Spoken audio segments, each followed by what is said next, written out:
Perkenalkan, nama lengkap saya Nurul Kumawati dengan NIM 21 jadi di sini saya akan menjelaskan mengenai anabolisme dari karbohidrat.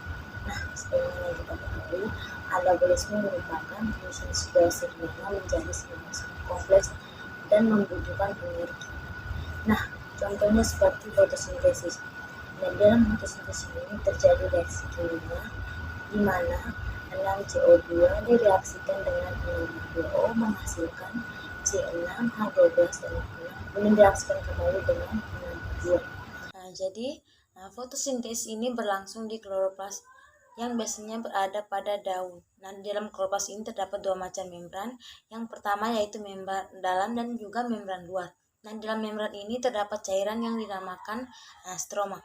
Jadi fungsi dari cairan ini yaitu berfungsi sebagai untuk menyimpan hasil dari fotosintesis itu sendiri.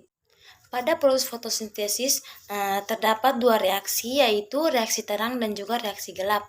Nah, kita akan bahas satu persatu mengenai reaksi-reaksi tersebut. Sesuai dengan namanya, reaksi terang ini membutuhkan energi cahaya agar bisa diubah menjadi energi kimia, yaitu berupa ATP dan juga NADPH2. Untuk warna matahari yang efektif untuk diserap yaitu warna merah dan juga biru. Nah, reaksi terang ini terjadi di dalam koloid di mana terdapat fotosistem yang tersusun atas klorofil A, klorofil B dan juga karotenoid. Jadi fotosistem yang terlibat dalam fotosintesis ini ada dua, yaitu fotosistem 1 dan juga fotosistem 2. Yaitu yang pertama fotosistem 1 yang memiliki panjang gelombang 700 nanometer dan juga untuk fotosistem yang kedua yaitu memiliki panjang gelombang 680.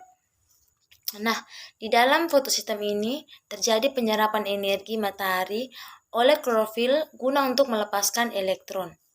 Jadi aliran elektron pada proses ini atau yang biasa disebut juga dengan fotofosforilisasi. Nah, fotofosforilisasi ini terdapat dua macam, yaitu yang pertama fosforilisasi non-siklik dan juga fotofosforilisasi siklik. Jadi kita akan bahas satu persatu mengenai fotofosforilisasi tersebut. Jadi yang pertama yang kita akan bahas yaitu fotofosforilisasi non-siklik. Nah, seperti yang kita lihat pada gambar, jadi klorofil pada fotosistem 2 akan menyerap energi cahaya matahari untuk memecah air dan juga melepaskan elektron. Jadi elektron yang ditangkap oleh aseptor polimer ini kemudian ditransfer elektron yang untuk menghasilkan ATP. Lalu elektron tersebut juga ditangkap oleh fotosistem 1 dan jadi secara bersamaan fotosistem 1 juga akan menyerap energi dan melepaskan elektron, kemudian ditangkap oleh aseptor primer dan memasuki tahap fotolisis di mana ion 2H+ ditangkap oleh NADP plus menjadi NADPH2. Nah, jadi hasil dari fotosistem 1 ini yaitu ia menghasilkan oksigen, ATP dan juga NADPH2. Nah, selanjutnya kita akan masuk pada tahap yang namanya fotofosforilisasi siklik. Nah, sesuai yang kita lihat pada gambar, jadi fosforilisasi siklik ini terjadi di fotosistem 1 saja, karena di mana elektron yang dilepaskan oleh fotosistem 1 akan kembali lagi ke fotosistem 1. Jadi kejadian ini akan terjadi terus-menerus atau mengulang. Nah, hal ini terjadi di saat ini NADPH2 sudah mencapai maksimum. Nah, sekarang kita masuk pada reaksi selanjutnya yaitu reaksi gelap. Untuk reaksi gelap itu sendiri kita bisa lihat pada gambar. Jadi reaksi gelap ini memiliki 3 tahap. Tahap yang pertama yaitu tahap fiksasi, tahap yang kedua yaitu tahap reduksi, dan juga tahap yang ketiga yaitu regenerasi. Jadi pada tahap fiksasi ini yang pertama terjadi yaitu peningkatan 3 karbon dioksida atau CO2 oleh 3 ribosa biofosfat atau RUBP. Nah, kemudian hal ini terjadi itu mendapat bantuan dari enzim RUBP karbosilase atau RUBISCO.